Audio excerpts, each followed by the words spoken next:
Hello, everybody. It is currently April 10th, and I figured today would be a good day to make an MMA channel. So that's what I'm gonna do. I've been seeing other people, I watch a lot of other YouTubers, and it seems like a fun thing to do to at least just document pics or whatever. So yeah. So I don't know if other channels normally do this, but I'm making kind of like an intro video for myself, I guess. Like a getting to know me. It's kind of lame, but who gives a shit? So I'm gonna just get it started. So, some easy MMA things about me. I am a fan from the pandemic. I started watching probably about 6, 7 years ago at this point. Um, you know, uh, Never really been a huge sports guy like other sports, like ball sports or team sports. But during the pandemic, a couple of my friends were getting into UFC, and I was like, yeah, I'll check it out. The first pay-per-view I watched was Israel Adesanya versus Yoel Romero, 248. It was good. I mean, well, the main event wasn't good. That kind of sucked ass. But, the rest of it, obviously, Zhang and Joanna, that was a great fight. One of the best of all time, people always say. I mean, I at the time, I wasn't that interested in the sport yet. So I kind of just was like, oh, yeah, that was cool. Uh, but for whatever reason, yeah, that pay-per-view, I was just kind of like, yeah, I guess that was all right. But then, I don't know, a couple months later, I was still keeping up. My friends were all keeping up, and there was an Apex card, or I don't know if it was an Apex card, but there was a fight on there. It was Nate the Train Landwehr versus Darren the Damage Elkins, and I was introduced to these two guys. They're both Southern boys. They got their names tatted on them, and they just went in there and beat the living shit out of each other. It was mostly Nate the Train beating the shit out of Darren Elkins, but something about that really, I don't know, really just spoke to me. And ever since, I do credit that as the fight that got me into the sport.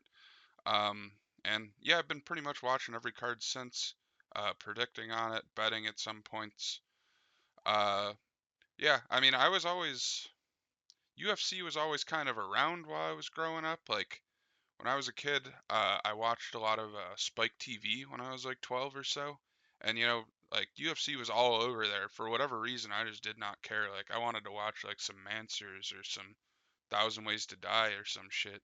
And there was one show on there called Deadliest Warrior I really liked, where they like pit like two like medieval monsters, or not monsters, like fighters against each other. It's kind of like that video Lucas Tracy made a little while ago about like what ancient civilizations, how they'd be doing in the UFC. But I remember seeing Chuck Liddell on there, and he had like this gladiator gauntlet thing, and he just like sliced up like a ballistic gel torso or something. And I was like, oh hell, Chuck Liddell, I know that name. That's a guy from the UFC. And the Ultimate Fighter was always on, but I don't know, I didn't care. I remember seeing commercials, and it's like Judy Browning just crashed the fuck out. Not really. It probably didn't say that, but you know. Uh, and the third thing, so I guess the main channel, or I used to gamble on UFC, when I started. That made it a lot more fun for me, but gotten to the point, and it was never like I'm not like a gambling addict or anything, but I would throw like, $50 on a card most of the time. And now I don't know. I'm Tapology is the way to go over FanDuel, I think. Gambling's stupid. I know people will say they make money off it, but I really just at this point don't really want to get, or don't really feel like doing that anymore. So I mainly just make the picks on Tapology. Every once in a while I might throw a bet on something, not much, but uh and yeah, so this account, I'm going to be using Tapology a lot. I'm going to have an account associated, linked in the description, that I'm going to use to track my picks. And I don't know. Hopefully, I'll do all right. I have another account that I use right now, but I'm going to make a new one for this channel to start off fresh. So hopefully, I can get that percentage up high. And I guess we'll see. Last thing, too much free time. It's not exactly true. It's more like, I work a 9 to 5 where I have a lot of time to listen to stuff on my phone. I usually just have an earbud in at work, listening to stuff, and it's a lot of MMA stuff at this point. I mean, it's not all I listen to, but Yeah, I listen to a lot of MMA podcasts, a lot of channels, and that's probably part of the reason am starting this because, I hear all these guys coming up.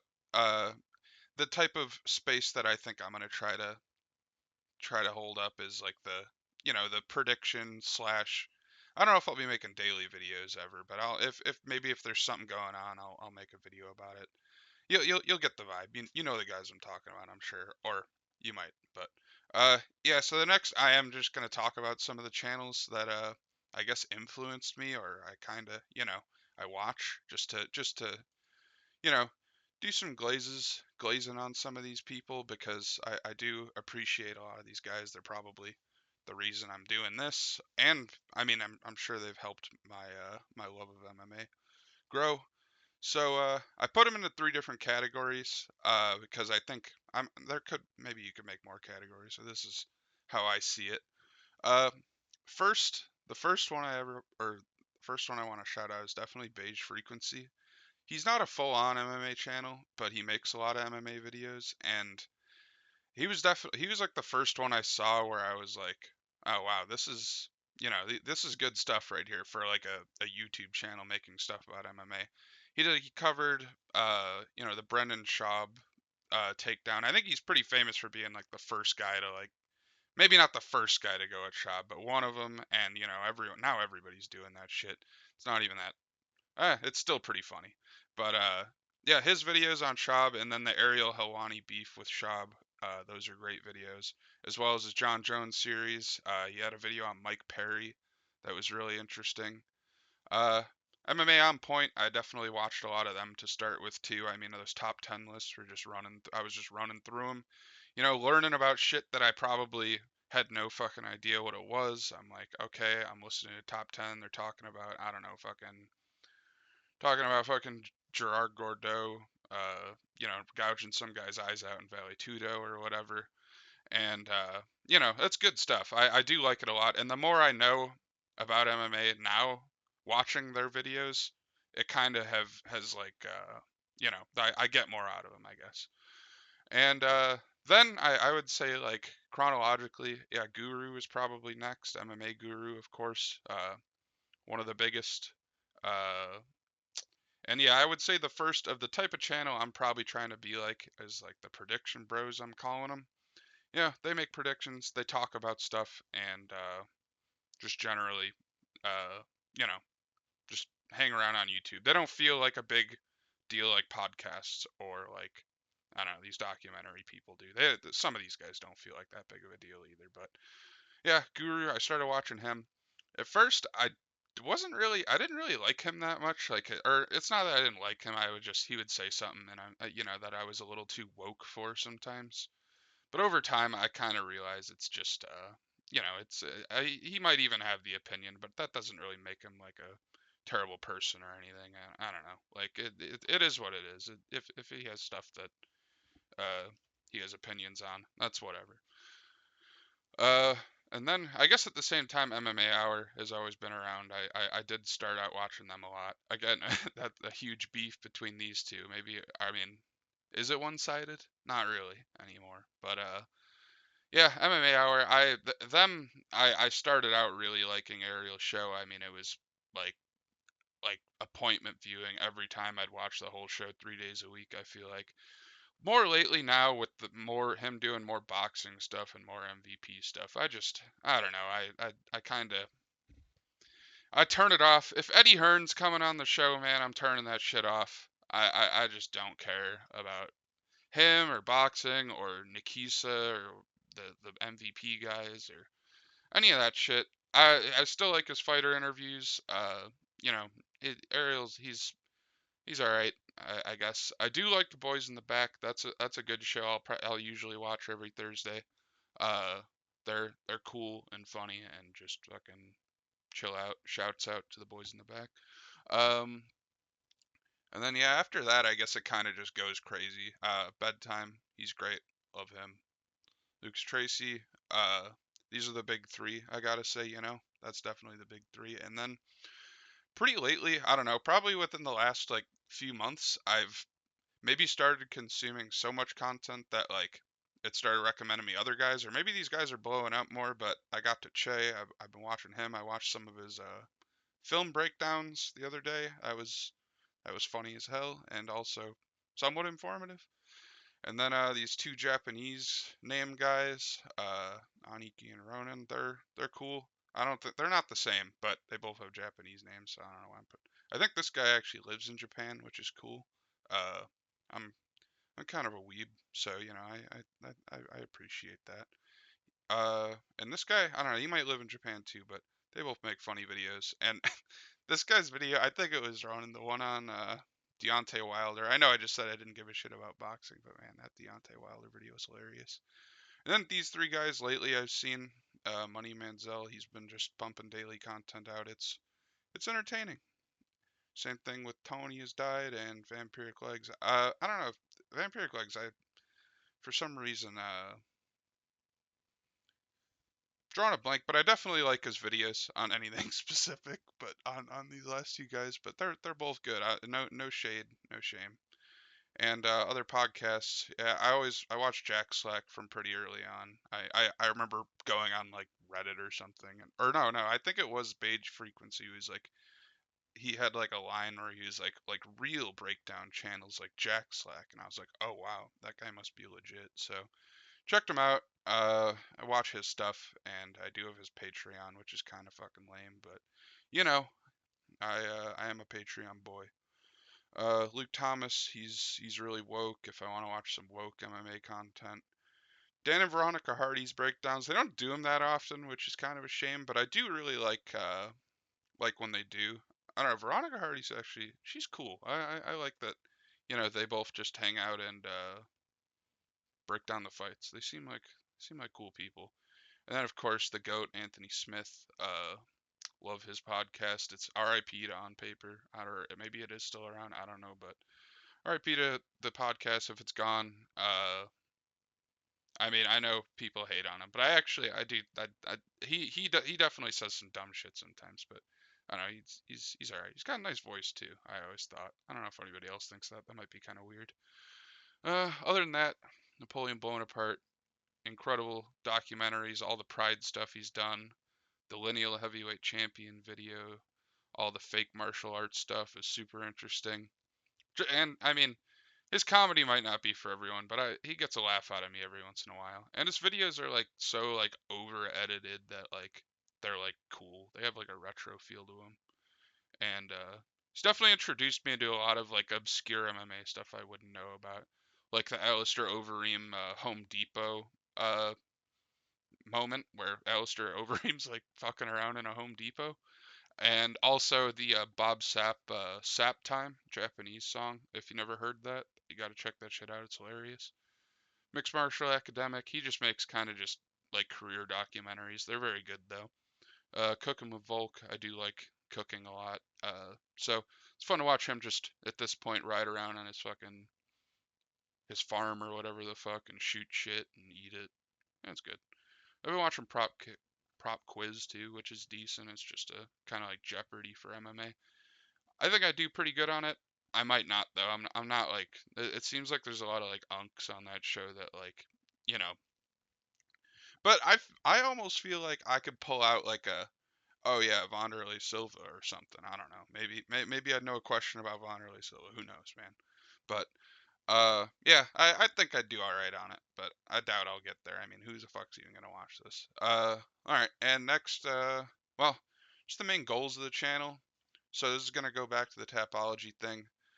I'm looking to do a perfect pick, like get every fight right on a UFC card.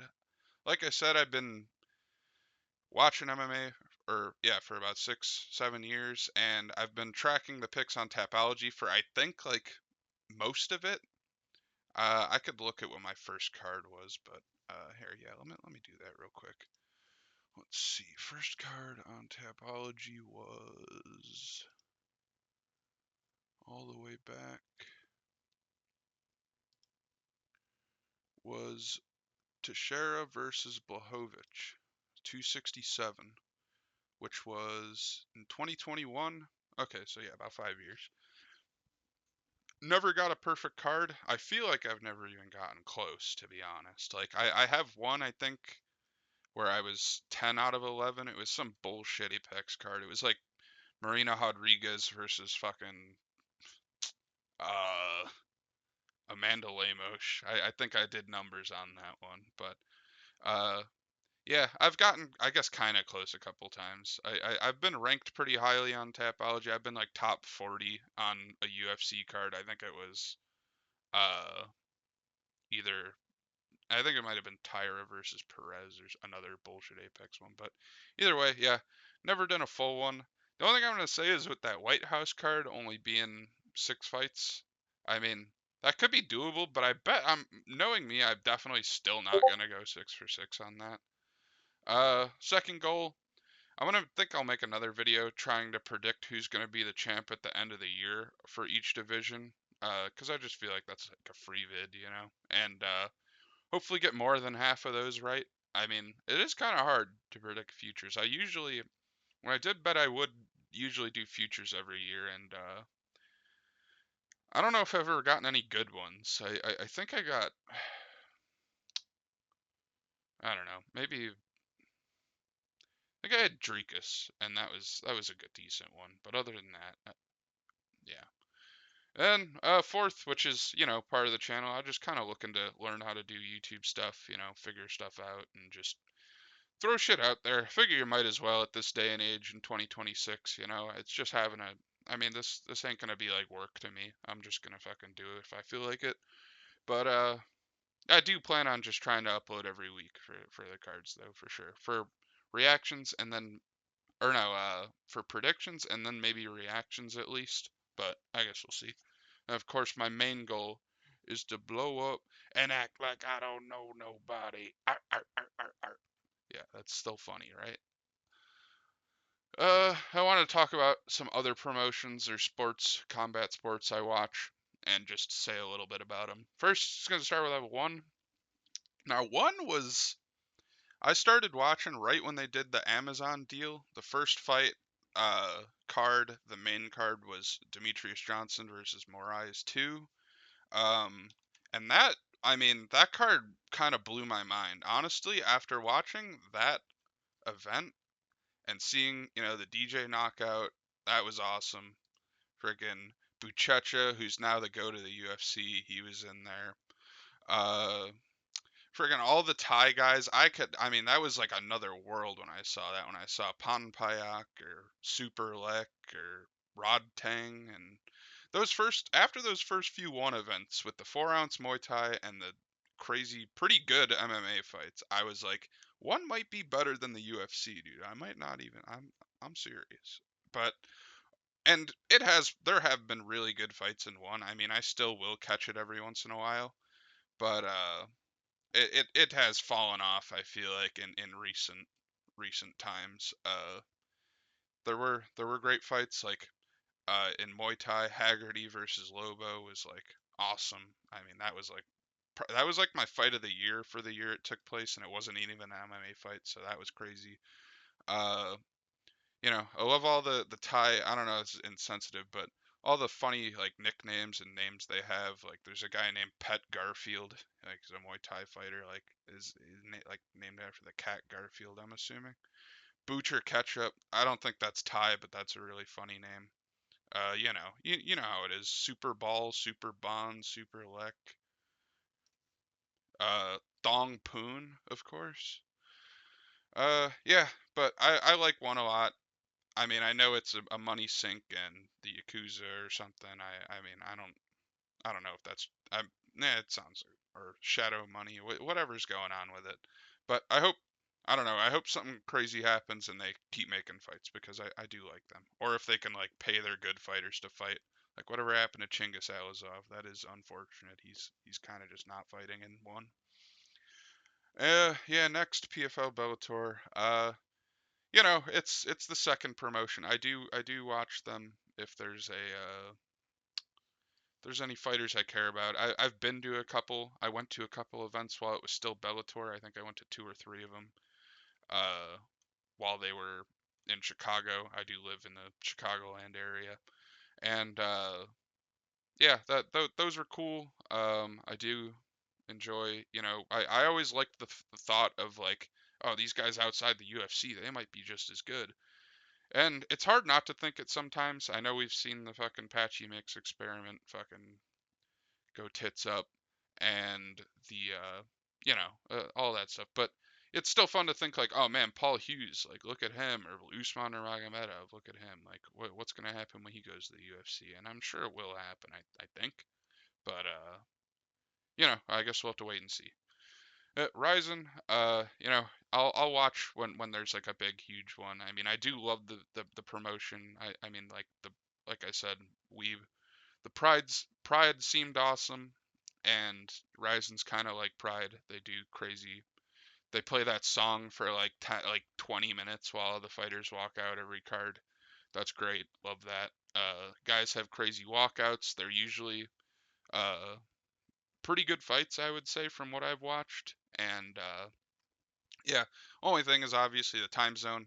Uh, I do tend to stay up pretty late when I'm not working. So if it's on like a Friday or Saturday, I don't mind doing that. But if it's during the week at all, I'm not gonna catch it probably. LFA, Cage Warriors, those are really the two regionals I will watch. I used to watch other ones. I had that UFC Fight Pass, and if I wasn't doing anything on a Friday, I'd just throw whatever's on. Like I watch Lux sometimes. I watch like CFFC, uh, Uriah Favors, A1, Anthony Pettis. Uh, but yeah, right now the only ones I watch or I'll try to watch are LFA and Cage Warriors, which I do think are probably the two biggest. CFFC's up there too, but LFA. So now that Fight Pass is gone, I really don't know what like those promotions where they're all gonna go. I was hoping they might just all go to YouTube, and not I haven't checked that might be the case, but I don't really think so. But I know LFA went to Vice, and I was like, oh man, like nobody has like cable. How are we gonna watch that shit? But thankfully my parents still have cable, so I kind of just like uh got the app on my phone and just kind of use that to watch it if I feel like it. But yeah, I watch regionals. I pay attention to guys. I didn't know who Los Sin Kieda is. I know there's, for whatever reason, the big EU regionals. Well, I don't know if they're even regionals, but the Octagon and what's the other one? KSW. I can't get a way to watch those. I'm sure there's some site or some way to watch them, but I just don't. The guys that come from there, I'm kind of just like, let's see what this guy can do. A lot of them are pretty good usually. Uh, but yeah, no offense to them. I just don't watch them. And boxing, man, boxing, I'm not a big fan of it. I've watched probably like 5 or 6 Canelo fights. I've been bored like out of my mind every time. It's just not my thing. I do like boxing, like as a sport. Like I have a heavy bag in my garage. I like to, just hit it sometimes. I mean, like I said, I don't train, but I do like, just punching stuff's fun. Uh, but yeah, I don't know. I don't understand the sweet science, unfortunately. So boxing is not really a big thing for me. Usyk, I watch him when he fights. He's pretty cool. I just probably more just 'cause he's a cool dude than the actual sport or whatever. Karate Combat, I do like it when it's on. The GOAT Sam Alvey, unfortunately, he lost his belt to frickin' Robelis de Spain. It was the cut from UFC Super Bowl down there. And unfortunately, Sam Alvey didn't come out on top. I was really rooting for him. But yeah, it's fun. Sometimes you can see a crazy kick or something, and it kind of just feels like MMA, but in like a weird bowl. Uh, it's good though. And then what else? BKFC. Yeah, usually if Mike Perry's fighting or Ben Rothwell, I like him a lot too, so I'll try to catch his. Uh, I'll watch those. Game Bred Bare Knuckle MMA. I've liked a couple of their cards, but nothing stands out too much to me. There is that one like here, let me try to find him. That one like black dude who has like those crazy like schizo like post fight interviews where he's like wearing like 3 different shirts and like one of them says like Pizzagate is real or like some crazy shit, and then he takes it off, and like the next shirt's like calling out his opponent. And he like, takes his shirt off again, and it has like some other like conspiracy theory message. I don't know. Let me try and find that guy. This is, hey Zuckerberg, I'm Shadowban Guy. This is the hashtag that I'm using because you keep censoring me and suppressing me. Very interesting how you censor and suppress me, but Instagram boosted a pedophile network on your platform. Very interesting. You condone that? You condone that, Dana? You condone that? Well, I fight to eradicate childhood malnutrition from the planet. That's what I do. That's why I fight. I fight for kids. I don't condone that. Also, Logan Paul, Jake Paul, I'm the influencer to influencers. But yeah, I do like Game Boy Bare Knuckles sometimes. I guess I'm looking forward to the Anthony Smith Chase Sherman tournament. They're doing like an open weight tournament. It's on tonight. I'm probably gonna watch it. I mean, I'm a little interested in my goat Anthony Smith getting back in there one more time again. Hopefully they got Jelly Roll on standby, of course. Just in case. And then last one, DBX.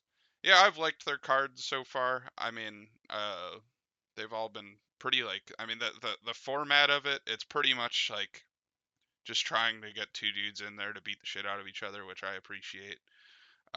Cuts all the bullshit. I feel like BKFC does that pretty good too, but yeah, they're both good. But I do gotta say, Brian Battle, that promo he cut on DBX after he won, man, that shit was inspirational, man. I got back in the gym, man. I started getting my life together after Brian Battle said that, really. Like, it was some inspirational stuff. You've never seen his interview or his just promo he cuts after he won at DBX, you gotta check that out. And I put this picture of King Ed Polo King over here, because I guess he's a rising fighter. I'm somewhat interested. I think I texted my buddy these guys were gonna save the heavyweight division when they were fighting. But yeah, and then yeah, just to end the video off, if it ain't long enough, I'm gonna just go through my 5 favorite fighters real quick. And I know this is gonna piss a lot of people off because they're definitely not a normal list. I think I have favorites for very specific reasons usually. But yeah, it is what it is. So let's see. Number 5 is going to be Charles do Bronx Oliveira, of course. I mean, what can you say? If you grow up a Pandemic fan, how can you not love Charles Oliveira? If you have a soul, how can you not love Charles Oliveira? He's awesome, entertaining, great fighter. It's okay for what he did to Max. I forgive him. It's okay. I get it. But man, yeah. What do you say about Charles Oliveira? He's just awesome. Great fighting style. Great guy, seemingly. Loves horses. Uh, funny, funny moments. I don't know. Yeah, he's just everything you'd want for a UFC fighter. So, number 4, this is gonna be another probably Pandemic fan indicator. Izzy's got to be my number 4. I know he's washed. Well, he might not be washed. I know there's been a narrative either way about that, but I don't know. Just going through, he was pretty much the first fighter who was there when I started watching. He was like the guy. He was super active. He was always fighting, always winning. I definitely lost a lot of money on him early on because it would be like, oh, bet with fucking Dr. Disrespect or something on FanDuel for a knockout and get a boost on Israel Adesanya. I was like, oh, hell yeah. And then he would just go to a decision and do a boring decision.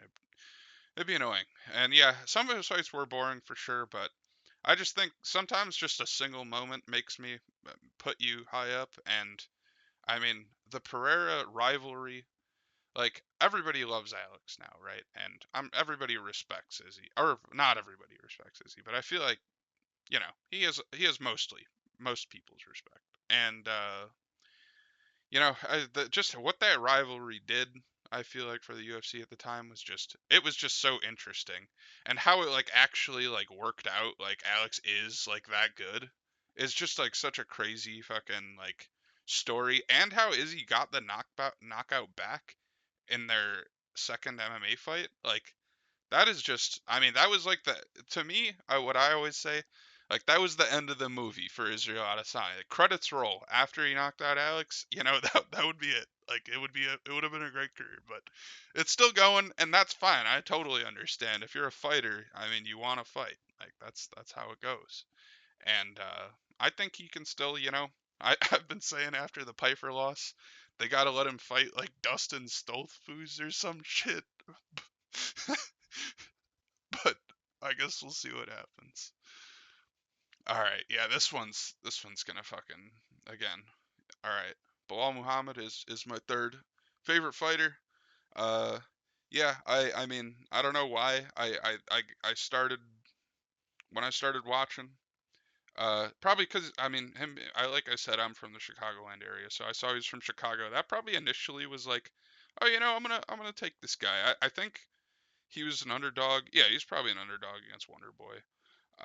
But like the streak of guys through this here, and this is my Tapology predictions, and so clearly I understood the assignment early on. I was like, all right, Muhammad decision, but he was an underdog in all of these 5 fights, which I find crazy. Like winning 5 times in a row as an underdog, and like the fact that everybody shitted and hated on him probably contribute to that, but it also, I don't know, sometimes I like to be contrarian. uh, I mean, I feel like I've always felt in my case it's not really being contrarian because if a guy's from the same place as you, you kind of just. I mean, we're not from like the same city or nothing, but we're from the same area, and you just kind of want to support him. And you really, I don't know. I think people will start to respect him more. Maybe they already have because I mean this JDM fight, he really fucking went for it. Like it wasn't just no. I'm gonna try and implement my game plan and like if things don't go my way, like I'm gonna just like die or something. He went out there and he stood up there and he fought with JDM. It was impressive. And for my second one, I'm gonna go with Big Tom Aspinall. This is another. I mean, his career, can hardly even get started. It feels like, and he's the champ. Uh, but I don't know. Just coming up, there's just something about this guy. Everybody probably saw it. Heavyweight was always like the cool division. I know it's like the farthest thing from that at this point. It's like the least fucking cool division. But uh, I don't know. Seeing a guy like this and seeing, at the time I started, Overeem was still around, Pavlovich, all these huge scary dudes, and then there's Aspinall, who's also a huge scary dude, but like fast and like young and up and coming. And I'm like, dude, this guy, he's one of those ones. I mean, it probably wasn't that hard to pick. It was nothing special, but I'm like, this guy's gonna be a champ soon. And when the Pavlovich fight happened, or the Jones and Stipe fight fell out, and he replaced on 2 weeks' notice, I was so nervous for some reason. Like I don't know why, or some fights do that to me. Like I'll be physically nervous for the fighter. Like I'll talk about it in the next one too. But like that first round with Pavlovich, I was like locked the fuck in, and when he got clipped on the chin, I like recoiled a little bit, and then when he got him back, I literally stood up and I couldn't stop, man. It was awesome shit.